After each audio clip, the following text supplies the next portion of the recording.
එයාලට ඇත්තටම වැඳලා පින් දීලා ආවේ. හායි යාළුවනේ කොහොමද ඉතින් ඔයාලා හැමෝටම ඉතින් මම කලින් වීඩියෝ එකක් දැම්මා Facebook එකේ YouTube එකේ දෙකේම ඒ වීඩියෝ එකට කමෙන්ට්ස් ගොඩාක් ඇවිල්ලා තිබ්බා මම වගේ ඩිලිවරි කරන්න තෝරගත්ත හොස්පිටල් එක මොකක්ද ඒ හොස්පිටල් එක ගවර්න්මන්ට් එකක්ද ප්‍රයිවට් එකක්ද ඒකට ගිය charges කොහොමද කියලා ගොඩාක් කමෙන්ට්ස් වල තිබ්බා. ඉතින් මේ හැම කමෙන්ට් එකකටම පොදුවේ මම මෙහෙම රිප්ලයි වීඩියෝ එකක් කරනවා කියලා හිතුවා. ඉතින් අපි බලමු මේ විස්තර කොහොමද කියලා.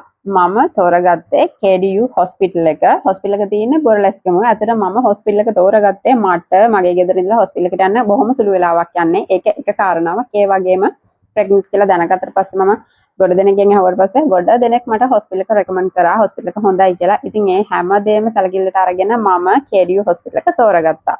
ඊට පස්සේ මම මුලින්ම KDU හොස්පිටල් එකේ ඉන්න VOG ડોක්ටර් කෙනෙක්ව channel කරා. මගේ VOG ડોක්ටර් තමයි ડોක්ටර් චින්තක බානගල. මම ડોක්ටර්ට ප්‍රයිවට් අපොයින්ට්මන්ට් එකක් දාලා ડોක්ටර් විසිට් එකට ගියා. එතනදී ડોක්ටර් මාව බලලා ස්කෑන් කරලා අපි ඉස්සර කතා කරගත්තා. ඊට පස්සේ මම දිගට මේ ડોක්ටර් තමයි පෙන්නුවේ. ඒත් මම KDU හොස්පිටල් එකේමයි ප්‍රයිවට් අපොයින්ට්මන්ට් එක දාලා පෙන්නන්නේ. ඊට පස්සේ අන්තිම විසිට් එකට කලින් විසිට් එකේදී ડોක්ටර් හම්බෙන්න ගියාම ડોක්ටර් අහනවා අපෙන් ගවර්න්මන්ට් සයිඩ් එකේද ඩිලිවර් කරන්නේ ප්‍රයිවට් සයිඩ් එකේද කියලා. ඊට පස්සේ ඉතින් මම එතනදී තෝරගත්තේ ගවර්න්මන්ට් සයිඩ් එකේ මගේ ඩිලිවරි කරනවා කියලා. ඊට පස්සේ ડોක්ටර් කිව්වා එහෙමනම් ඔයා අන්තිම විසිට් එක ආයේ ප්‍රයිවට් අපොයින්ට්මන්ට් එකක් දාලා ඉන්නේ නැතුව අපේ නෝමල් ක්ලිනික් එකට එන්න කියලා ක්ලිනික් ඩේට් එක දුන්නා.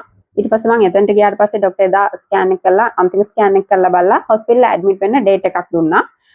ඒ ඩේට් එකට ඇවිල්ලා නවතින හදිසියට කලින් මොකක්ම හරි අමාරුවක් වුණොත් පේන්ස් අවතේ මොනවාම හරි වුණොත් ඕන වෙලාවක කියලා හොස්පිටල් එකේ නවතින. මම ප්‍රයිවට් අපොයින්ට්මන්ට්ස් දාලා ડોක්ටර්ව හම්බ වෙන්න ගිය නිසා මම කලින් හොස්පිටල් එකේ රෙජිස්ටර් වෙලා හිටියේ නෑ. මම ගවර්න්මන්ට් යන හින්දා මම එතකොට රෙජිස්ටර් වෙන්න ඕනි. මම ඉතින් එදාම ගිහිල්ලා රෙජිස්ටර් account එකෙන් රෙජිස්ටර් වුණා. එතකොට යාළුවා මට රෙජිස්ටර් නම්බර් එකක් දෙනවා. ඒක අපේ ෆයිල් එකේ දාන්න ඕනි.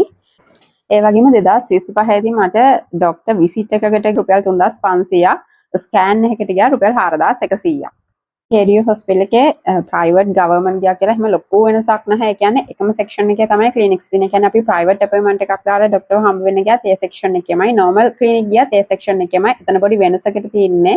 ප්‍රයිවට් අපොයින්ට්මන්ට් එකක් දාලා යනකොට අපි වේ අදාළ ડોක්ටර්ම බලනවා. ඒ කියන්නේ අපි channel කරලා යන ડોක්ටර්ම තමයි අපිව චෙක් කරන්නේ. ඒ වගේම අපේ ස්කෑන් එක බලන්න හස්බන්ඩ් ඇතුළට යන්න පුළුවන්. හැබැයි ගවර්න්මන්ට් සයිඩ් එකේදී ඒ කොටසෙම වුණත් ඒ අදාළ ඒ වෙලාවේ අවైలබල් ඉන්න ડોක්ටර් තමයි ස්කෑන් එක කරන්නේ විස්තර කියන්නේ. ඒ වගේම එතනදී හස්බන්ඩ් ඇතුළට යන්න බෑ ස්කෑන් එක බලන්න. මගේ ඩිලිවරි එක්ස්පීරියන්ස් එක ගත්තොත් ડોක්ටර් මට හොස්පිටල් එකේ ඇඩ්මිට් වෙන්න දවස දුන්නේ 2025 7 වෙනි මාසේ 22. ඒ වුණාට 2025 7 වෙනි මාසේ 19 දවල් වගේ මට චුට්ටක් පේන්ස් ආවා. මම ඒක එච්චරම ලොකුවට හිතුවේ නැහැ. තව කලුත් තියනවා කියලා හිතේ තියාගෙන හිටියේ. ඊට පස්සේ එන්න ටිකක් හොඳ කැක්කුම මේ වගේ ආවා. හවස් වෙනකොට කියන්නේ 2:00 වගේ වෙනකොට ඊට පස්සේ හොස්පිටල් යන්න ඕනි කියලා හිතාගෙන ඉන්නකොටම ඩිස්චාර්ජස් වගේ තිබුණා. ඒකත් එක්කම ටිකක් මම බය වුණා. එහෙම්මම කලින් මම බෑග් ලෑස්ති කරන් ඔක්කොම රෙඩි කරගෙන හිටියේ. එහෙම්මම ලෑස්ති වෙලා අපි හොස්පිටල් එකට ගියා. එතනදි ගියාට පස්සේ රෙජිස්ටර් වෙන්න තියෙනවා කොටසක් ගවර්න්මන්ට් සයිඩ් එකට. එතනින් ගිහිල්ලා විස්තරේ කිව්වට පස්සේ එයාලට අග්ගාලා වීල් චෙයාර් එකම වාඩි කරලා එතනින් රෙජිස්ටර් කරගත්ත අපේ කාඩ්ස් අපි හැමදේම අරගෙන යන්න ඕනි. ඒ කියන්නේ අපි ගමේ ක්ලිනික් එකට යනවා එතන අපේ ක්ලිනික් කාඩ්ස් ඊට පස්සේ හොස්පිටල් එකේ කාඩ්ස් ඒ හැමදේම අරගෙන ගියාට පස්සේ ඒ ටිකත් බලලා එයාලා හොස්පිටල් එකේ රෙජිස්ටර් කරගත්තා. එතනින් පස්සේ අපි වෝඩ් එකට අරගෙන යනවා. වෝඩ් එකට ගියාට පස්සේ එතනින් මුලින්ම අපේ යුරින් එකක් බලනවා. යුරින් එකක් බලලා අපේ බර බලනවා. බර බලලා අපි හොස්පිටල් එකට ගෙනියන්න ඕනි.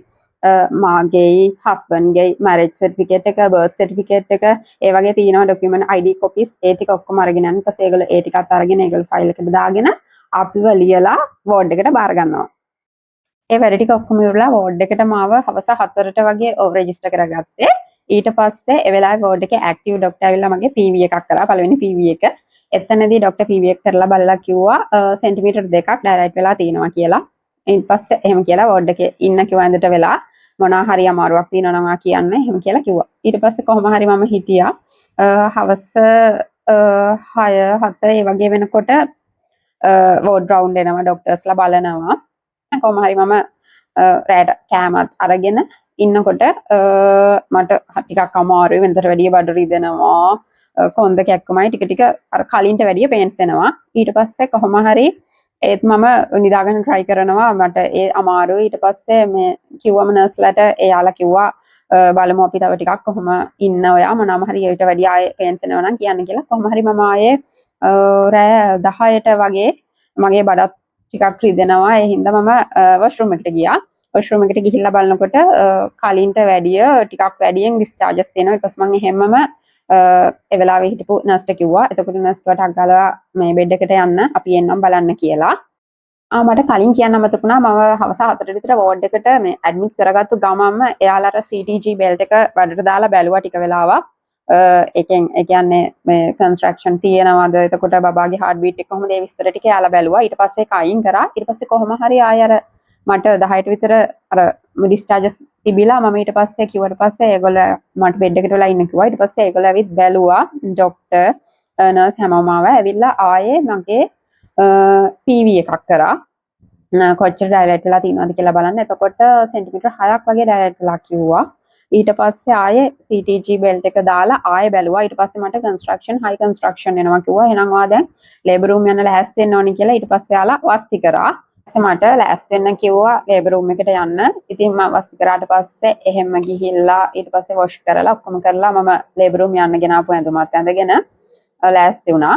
ඊට පස්සේ ඒගොල්ලෝ එතනින් ඇවිත් මම ලෑස්තිලා වෝඩ් එකේ මේ බෙඩ් එකේ ඉන්නකොට මගේ බෑග් ගෙනියන්න තියෙන ලේබර් රූම් එකට ගෙනියන බෑග් එකක් අරගෙන තිනකොට එතනින් නර්ස් කෙනෙක් ඇවිල්ලා බැලුවා බෑග් එක හරියද ඔයා අරගෙන තියනවාද බඩු ටික එහෙම කියලා කතා කර හරියටම කොහොම හරි රෑ පාන්දර 12 මාරට වගේ තමයි මාව ලේබර් රූම් එකට එක්කන් ගියේ නර්ස්ලා දෙන්නෙකුත් එක්ක මම ලේබර් රූම් එකට ගියා. එතනින් ගිහිල්ලා එතනින් මම විතරයි ලේබර් රූම් එකට හිටියේ දා වෙන කවුරුත් හිටියේ නැහැ. ඇත්තටම මේක මගේ වෙලාව වාසනාව කියලා හිතනවා. ඊට පස්සේ මම එයාලා එතන බෙඩ් එක දීලා ඒ වෙලාවෙම දැම්මා ආයෙම CTG බෙල්ට් එක දාලා ඒ දිගටම වගේ බෙල්ට් එක දාලා තිබ්බේ කොහොමද පේන්ස් එන විදිහ එහෙම බලන්න. මට කියන්නේ සාමාන්‍ය පේන්ස් තියෙනවා ලොකු එහෙම කියන්නත් නැහැ. පාන්දර 4ට වගේ 4ට 4:00 වගේ ආයේ ඩොක්ටර්ස්ලා ඇවිල්ලා බලලා එයාලා කිව්වා මගේ වෝටර් බෑග් එක ඩැමේජ් කරනවා කියලා. ඊට පස්සේ පැය 3-4ක් වගේ යනකොට අට බබාව හම්බ වෙයි කියලා කිව්වා. ඊට පස්සේ ડોක්ටර් ඇවිත් ආයේ PV එකක් කරා. ආයේ PV එකක් කරලා බලලා වෝටර් බෑග් එක ඩැමේජ් කරා. ඩැමේජ් කරලා ඉන්න කිව්වා. මට දැන් එන්න ටික පේන්ස් වැඩි. ඊට පස්සේ එයාලා කිව්වා වේදනාව අඩු වෙන්න ඉන්ජෙක්ෂන් එකක් දෙනවා කියලා. එන්න පේන්ස් වැඩි වෙනවා. ඒගොල්ලෝ ඊට පස්සේ පේන්ස් වැඩි වෙද්දී කියන්නේ මට කිව්වා කෑ ගහන්න දඟලන්න මුකුත් කරන්න එපා. එතකොට ඔයාට අර අමාරුයිනේ ඒ හින්දා ඔයා ගොඩක් පාලනය කරගෙන ඉන්න බලන්න කියලා එයාලා මේ අමාරු වෙනකොටම ගෑස් එක ගන්න කියලා කිව්වා. ගෑස් එක අපි මෙහෙම අරගෙන ඒක තියාගෙන ඉඳලා ආයෙ දාන්න ඕනි. එතකොට අමාරු වෙනකොට මෙහෙම ගත්තම අමාරු වැඩි වෙනවා කියලා කිව්වා. ඒ වුණාට මට ඒක ලොකුවට මෙහෙම මේ වුණේ ඊට වැඩිය අමාරුව තිබ්බා. කොහොම හරි ඊට පස්සේ මේ වතුර සැරින් සැරේ බොන්න ඕනිද කියලා අහලා එයාලා ගෙනත් දෙනවා. කියන්නේ මම එක බොටල් එකක් බීලා ඉවර කරා. එන්න පේන්ස් වැඩි. හරිම දැන් කිට්ටුයි වගේ කියලා තේරෙනවා. ඊට පස්සේ මම නර්ස් කෙනෙක්ගෙන් අහුවා තව කොච්චරලා යයිද කියලා. ඊට පස්සේ එයාත් hina වෙලා කිව්වා බය වෙන්න එපා. තව චුට්ටකින් වට බබා හම්බ වෙයි කියලා. කොහොම හරි දැන් කලින්ට වැඩිය කොන්ද ගොඩාක් රිදෙනවා යනවා එනවා ළඟ තියෙනවා. ඒ කියන්නේ වේදනාව එනවා යනවා ළඟ එනවා. ඊට පස්සේ පුෂ් කරන්න ඕනි කියලා හිතනවා. එයාලා කිව්වා පුෂ් කරන්න එපා. අපි කියනකම් පුළුවන් තරම් අල්ලන් ඉන්න එහෙම කියලා. ඊට පස්සේ කොහොම හරි හරියටම උදේ 8යි කාලේ වෙනකොට මට බබා ලැබුණා. හරිම සතුටු මොහොතක්. ඇත්තටම බබා ලැබුණු ගමන් එයාලා හැම අපේ වෙජ් ජැකට් එක චුට්ටක් අයින් කරලා බබාව එහෙම් පිටින්ම අරගෙන අපේ පපුව උඩින් තියනවා. තියලා චුට්ටක් වෙලා තියලා ඊට පස්සේ ඒක ගන්නවා. මේ බබාගේ ඇඳුම් අඳලා ඒක කරලා ගෙනත් දෙන්න කියලා. ඒ අතරතුර ડોක්ටර් අනිත් නර්ස්ලා ඔක්කොම එකතු වෙලා මගේ මහම් දාලා ඒ වැඩ ටික ඔක්කොම ඉවර කරා. ඊට පස්සේ කරලා ඉවර වුණාට පස්සේ බබාව අපි දීපු ඇඳුම ලස්සනට අඳලා අපි ගාවට අරගෙන ඇවිල්ලා දුන්නා. බබාව අපි ගාවට ගෙනත් දුන්නාට පස්සේ නර්ස් කෙනෙක් ඇවිල්ලා බබාව අල්ලගන්නේ කොහොමද බබාට මුලින්ම කිරි දෙන්නේ කොහොමද කියලා හැමදේම අපිට මට කියලා දුන්නා. එයාගේ සපෝට් එකත් ඇතුව බබාට කිරි දෙන විදිහ එහෙම ඇත්තටම ඉතින් ෆස්ට් ටයිම් අපි දන්නේ නැහැ කලින් කොහොමද කියලා දීලා බබාට කිරි දුන්නා. කිරි දීලා ආයේ මට චුට්ටක් නිදා ගන්න ඕන නිදා ගන්න කියලා බබාව ඒකල බලා ගන්නම් කියලා ඊට ඉස්සරහා තියෙන පොඩි බබාලව තියෙන බෙඩ් එක වෙන්නේ නැති එතනින් බබාව තියලා තිබ්බා. ඇත්තටම නිින්ද ගියේ නැහැ. ලේබර් රූම් එකට ගිය වෙලේ ඉඳලා එනකම්ම හොඳටම සැලකුවා කියන්න පුළුවන්. ඇත්තටම ඔව්. ඒ කියන්නේ ආඩ සීතලද අපි එහෙනම් පෙරවගන්න ෂීට් එකක් දෙන්නද එහෙම කියලාත් ඇහුවා නර්ස්ලා. ඉතින් ඇත්තටම මෙහෙමයි. අපිත් එයාලට පොඩ්ඩක් සපෝට් එක දෙන්න ඕනේ. අපිත් කෑ ගහලා දඟලලා අර එයාලටත් එපා කරොත් එයාලත් පව්. ඉතින් ඇත්තටම ලොකු කාර්යයක් එතනදි කරන්නේ. ඉතින් අපිත් සපෝට් එක දෙන්න ඕනේ. ඒ වගේම එයාලත් අපිට ඒ පෙරලා මේ වගේම හොඳ සපෝට් එකක් දෙනවා. ඉතින් කොහොම හරි මගේ බබාව හරිම පරිස්සමට බබාවේ මාවයි දෙන්නම බලාගෙන ඒ අවස්ථාව උදා කරලා දුන්නා. ඉතින් එනකොට මම එයාලට ඇත්තටම වැඳලා පින්දීලා ආවේ මෙහෙම මේ වගේ මාව හොඳට බලාගත්ත හැමදේම ඊට පස්සේ යාළුවත් ඒ වගේම කිව්වා ඔයාත් හරීම සපෝට් එකක් අපිට දුන්නා දඟලන්න කරන්නේ නැතුව හොඳට හිටියා. ඉතින් ඒ හැමදේම තමයි ඉතින් මෙහෙම මේ අපිට හොඳටම කරගන්න පුළුවන් වෙන කියලා කිව්වා. ඊට පස්සේ එතනින් එහාට මාව වීල් චෙයාර් එකක තියාගෙන බබාවත් අරගෙන නර්ස්ලා 4 දෙනෙක් විතර වෝඩ් එකට ආවා. වෝඩ් එකට එනකොට මම කලින් හිටියේ වෙන වෝඩ් එකේ. කියන්නේ බබා හම්බ වෙන කලින් ඉන්න වෙන වෝඩ් එකක හම්බුනාට පස්සේ ඉන්න අපි දාන්නේ වෙන වෝඩ් එකකට. එනකොට කොහොම හරි උදේ 8යි කාලෙට මගේ බබා හම්බුනේ 10 මාර්ට තමයි මාව එක්කම මොකද ලේබර් රූම් එක අපිට ටික වෙලාවක් තියාගන්නවා. එනකොට මේ ගෙනත් ඕඩ් එකට අපිව දැම්මා දාලා බබාට චූටි බෙඩ් එකක් දුන්නා. ඊට පස්සේ ඒකේ බබාව තියලා මේ මගේ එතකොට අර කලින් ඕඩ් එකේ තියලා ආව බඩු ටික ඒ විදිහටම ඇටෙන්ඩන්ට්ලා ගෙනත් මං ඉන්න තැන තියලා ඇඳ හදලා ඔක්කොම කරලා තිබ්බා. ඊට පස්සේ කොහොම හරි උදේ ගෙදරින් ඇවිත් කෑම එක තියලා ගිහිල්ලා එතකොට ඊට පස්සේ මම ඒකත් කාලා ඉන්නකොටම ડોක්ටර් චින්තක මගේ වියෝජි එයා ආව මාව බලන්න වෝඩ් රවුන්ඩ් එක යනකොට ඇවිත් බලලා ප්‍රශ්න මොනවද එහෙම අහලා නෝමල් නේද කියලා බලලා ගියා. ඊට පස්සේ බබාවත් බලන්නේ සෙක්ෂන් එකේ PD ලා එනවා. එයාලා ඇවිල්ලා බබාවත් බලලා මට ඊට පස්සේ ඉතින් නර්ස්ලා කිව්වා ඔයා නිදා ගන්න හොඳට නිදා ගන්න අපි බබාව බලා ගන්නම් කියලා අරගෙන ගියා. ඇත්තටම එහෙම ලොකුට නිින්ද යන්නේ නැහැ. බබාව අර ආයෙ ගන්න අතර ගන්න එහෙම ආසාව තියෙන්නේ.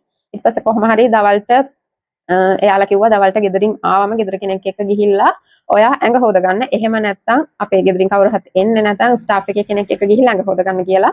ඊට පස්සේ මගේ ගෙදරින් ආවා මං අම්මත් එක්ක ගිහිල්ලා ඇඟ හොදගත්තා. ඊට පස්සේ කොහොම හරි එදා දවස ඔහොම තමයි ගෙවුනේ. ඉතින් බබත් එක්ක යාලා කිරි දෙන්න හැම වෙලේම ඇවිල්ලා අපිට සපෝට් කරන නර්ස්ලා කියන්නේ බබා වල්ල ගන්න ඉතින් කිරි බොනවද එයා හොඳට සක් කරලා ගන්නවද හැම දේ ගැනම බලනවා.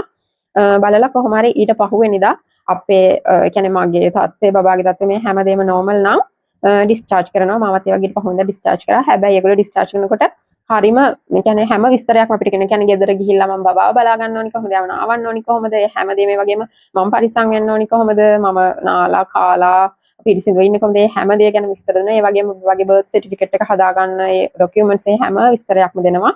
හැම දෙයක්ම කියලා දෙනවා. කියලා දීලා තමයි අපි වෙවන්නේ. ඊට පස්සේ ආය අනිවාර්යයෙන්ම දවස් 10කින් අපි හොස්පිටල් එකට ගිහිල්ලා බබාව පෙන්වන්නත් ඕනි. චින්තක බානගල ડોක්ටර් හරිම හොඳයි. ඒ කියන්නේ ගිය මුල්ම දවසේ ඉඳලා හරිම හොඳට කතා බහ කරා. ඕන නොදන්න දෙයක් අහගන්න පුළුවන් ડોක්ටර් කතා කරලා හරිම මේ ෆ්‍රෙන්ඩ්ලි ස්කෑන් එකක් වුණත් කරද්දී බබාව ස්කෑන් එකෙන් පෙන්න විහිළු කර හරි හොඳට කිව්වා. ඒ වගේම අපි ડોක්ටර්ට කිව්වා මෙහෙම අපි ජෙන්ඩර් රිවීල් පාටි එකක් කරනවා. ඒ හින්දා ජෙන්ඩර් එක අපිට කියන්න නැතුව වෙනම ඇන්වලොප් එකක දාලා දෙන්න පුළුවන් කියලා. ඒ හැම දෙයකම ડોක්ටර් කියුණා. අතරම හරිම හොඳ ડોක්ටර් කෙනෙක්. KDU හොස්පිටල් එක මගේ බබාගේ ඩිලිවරි එක කරන්න තෝරගත්ත එක ගැන මම ගොඩක් සතුටු වෙනවා. ඇත්තටම මේ ප්‍රයිවට් හොස්පිටල් වල වගේ ලොකු ලක්ෂ ගණක් වියදම් කරන්නේ නැතුව කිසිම වියදමක් නැතුව ඇත්තටම කිව්වොත් බබාගේ ඩිලිවරි එක කරන්න පුළුවන් වුණ එක ගැන. අනික හොස්පිටල් එකට ගියාම හොස්පිටල් කියන්නේ හැඟීමක් මට ආවේ නැහැ. ඒකට මම ගොඩක් කැමති නැහැ. ඇතුළේ දුණත් හරීම ලස්සන වටපිටාවක් තියෙන්නේ. එතන වෙනම පහළ තට්ටුව නිකන් shopping area එකක් වගේ තියෙනවා. ඒ වගේ එක එක section බෙදලා හරීම නිදහස්.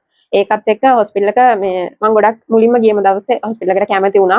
ඇත්තටම මම සතුටු වෙනවා ගොඩක් හොස්පිටල් එක තෝරගත්තා ගැන. ඒ වගේම හරිම පිරිසිදුයි. වෝඩ් එතකොට වොෂ්රූම් ඒ හැමදේම මාරම පිරිසිදුයි. ආය අපිට මේ කියන්නේ හොට් වෝටර් තියෙනවා, නෝමල් වෝටර් තියෙනවා. ඒ කියන්නේ පාවිච්චි කරන්න වොෂ්රූම් වල. ඊට පස්සේ ඒ ඉන්න වටපිටාව ඒ කියන්නේ අර ප්‍රයිවසි බව වෙනම කර්න්ස් දාලා අපිට කවර් කරලා එහෙම කරගන්නත් පුළුවන්.